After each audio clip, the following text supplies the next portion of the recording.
everybody's been coming down hard on Representative Ilhan Omar. But the interesting thing is that while we can get into whether she should have been a little bit more careful with her words or whatever, whether she carefully got across what her message was, there is some really out and out anti-Semitism in our country that people generally just moved on from. Like in positions of leadership, significant positions of leadership, or the most powerful person in the world. I mean, Donald Trump did see neo-Nazis marching, chanting, "The Jews will not replace us," and said, good people on both sides. And everyone's like, well, I guess he's being diplomatic for once. It didn't start as that chant, it just kind of morphed into that organically. It's just organically, there's that. I mean, obviously Steve King has got his huge, not just here in the US, Steve King's a bigot. Steve King's an old-fashioned bigot. Yeah, and then there's the narrative that just occasionally creeps into elections, like the whole caravan issue. That was in the weird corners of the internet, right-wing people, that was not a non-Jewish connected conspiracy theory. Did you know that the caravans were being organized by Jewish people in America? That was really a thing that was believed. The guy who shot up the Tree of Life Synagogue believed that and was pushing that theory online. And then there's also sort of a little bit more subtle anti-Semitism that occasionally moves in. So Kevin McCarthy, one of the guys who was calling for Ilhan Omar to be censured and punished, he had tweeted back in, I believe, October of last year, "We cannot allow Soros, Steyer, and Bloomberg to buy this election. Get out and vote Republican," with a scary image of Soros with sort of like I guess the graphic design there's a little bit military almost, like the weird targeting thing on Soros. I got news for you, that's half of the swastika. That's also true. Right? Well, fourth, yeah. Oh, no, yeah, I guess it's the same color yellow that was used on those Jewish stars that German people had. I did not even pick up on that. Now, I got news for you, that's worse. That's worse, that's more offensive. And Kevin McCarthy, let's censure Kevin McCarthy. Now he did delete it once there was criticism, but this topic was actually broached to one of the individuals in the tweet actually. Here is Jake Tapper asking about that. Now, a spokesperson for McCarthy says that McCarthy condemns this week's violence, and the tweet was deleted before the attack on the Pittsburgh synagogue. I did notice that George Soros is Jewish, Michael Bloomberg is Jewish, you're the third, your dad is Jewish. Jewish, he's dead. Was Jewish. What, do you think that's a coincidence? What do you make of that? Look, I have no idea what Congressman McCarthy was in his mind. I can say that his action, I think that the attempt to try and figure out what's in people's mind is a mistake. I think all you can really do is see what they say. And that was, in terms of interpreting what he said, that seems to me like a straight up anti-Semitic move. I think that that is a classic attempt to separate Americans. I think that absolutely falls into the category of what I'm describing as political violence. And I believe that what we are looking for in America is something completely different from that. And when people say, there's loud language on both sides, I think that is absolutely false, Jake. Because what we're seeing is terrible behavior, consistent, systematic political violence from Republicans. And when people stand up to it, then they describe that as strong language on both sides. So look, thankfully in the wake of him being so out and out against Ilhan Omar, people have brought up and they're discussing the tweet that he had. And finally, Kevin McCarthy did actually recommend Steve King being removed from his committee assignments earlier this year after he went a couple steps past where you're allowed to be white supremacist in our country. But the idea that it's really about the words that she used. It's not about an attempt to sideline her and Rashida Tlaib early on. They're very outspoken. Obviously, they're mixing things up. I mean, I think that they're being targeted because of what they represent.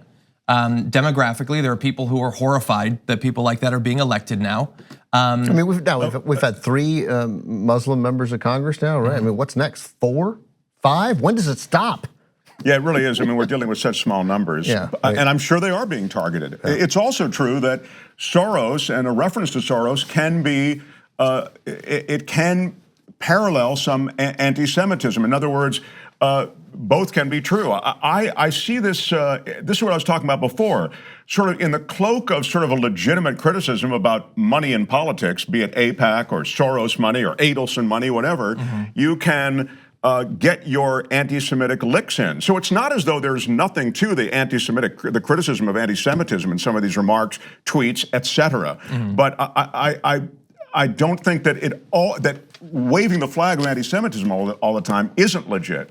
And likewise, there is legitimately anti-Semitism woven in so many of these remarks and tweets that are going to continue. But there'll be anti-Semitism in the YouTube comments to this video. I guarantee it. You think? Yeah. Jeez, Yeah, okay, come on. well, I right denounce now, those. right. But quickly, what's more important is how is it possible for thoughtful, mostly progressive, but from anybody who wants to talk about it, for thoughtful members of the United States Congress to challenge the manner in which we support Israel. We're always going to support Israel. We should support Israel. The fact calling it the only true democracy in the region, that's not wrong. It's simple. It's simple, overly simplistic, but it's also not totally wrong either. So how do we have a frank, thoughtful discussion about the manner in which we support Israel without somebody saying that you hate Jews in the process? And that is critical, because first of all, at some point, one would hope there'll be these reactionary right wingers in the Likud party running Israel now. They're not always going to run Israel. They haven't before. They've had sadly a long run here, but they won't again in the future. And then what do? Are we gonna draw a real line in the sand and withhold some military funding? Are we gonna not sell them as many aircrafts? Are we gonna not share intelligence in the same way? Are we gonna hurt them in a manner that makes them rethink the policy of building settlements, or then not merely a cessation of building settlements? You got to take some of them down, and also stop calling them settlements. They're downs. Right. Well, that's part of a much bigger conversation about Israel that we can have. And unfortunately, the nuances and details of those discussions lost in the kind of rugby scrum of crap that we're dealing with today on this tweet. And perhaps not by coincidence. And again, what's disappointing to me is I expect Kevin McCarthy to get in the way of that. I do not expect, and I'll just name them because they're here, because the two Democrats gathering signatures, Josh Gottheimer and Elaine Luria from New Jersey and Virginia, who are gathering signatures asking other Democrats to confront Omar and Tlaib, reiterating our objection. Just like you're not helping, and in fact, you're hurting. And reaching out to her, even a tweet saying, "Hey man, this isn't cool, and if you want to come by my office, and I'll tell you why," which apparently some people did, and God bless those who did, and God bless her reaction. It was great. Yeah. Let's give an example of that. Actually, Chuck Schumer had tweeted, Representative Omar's use of an anti-Semitic stereotype was offensive and irresponsible. This kind of intolerance has no place in Congress or anywhere in American society. No one should invoke anti-Semitic tropes during policy disagreements. Yeah, you should evoke them. So it's not even like she chose her words poorly. She might not have known. She was evoking or invoking. I think she evoked it. Yeah. Anti-Semitic tropes. That was her goal. That's what he is implying. He's playing to his room, which is, his constituency, I suppose, is the way he thinks it through. Yeah, I mean, we also have, by the way, so Steny Hoyer, who had criticized her after she apologized, he says that no additional punishment is warranted. I'm glad she apologized. It was appropriate for her to apologize. As you know, the leadership asked that she do so.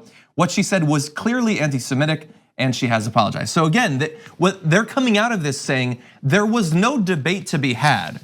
What she did was use anti-Semitism to push a point. Yeah, I mean, I just wish she'd stopped it. I'm glad she apologized. They can't. I mean, they are.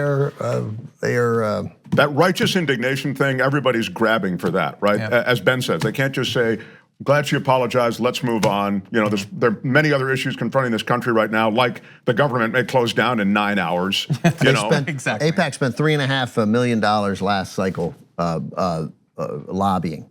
Again, they're not a political action committee. The members, AIPAC members, can donate, obviously, but they themselves don't. But there is a strong desire, it would appear, as there are with every single powerful lobby that distributes money in the United States Congress.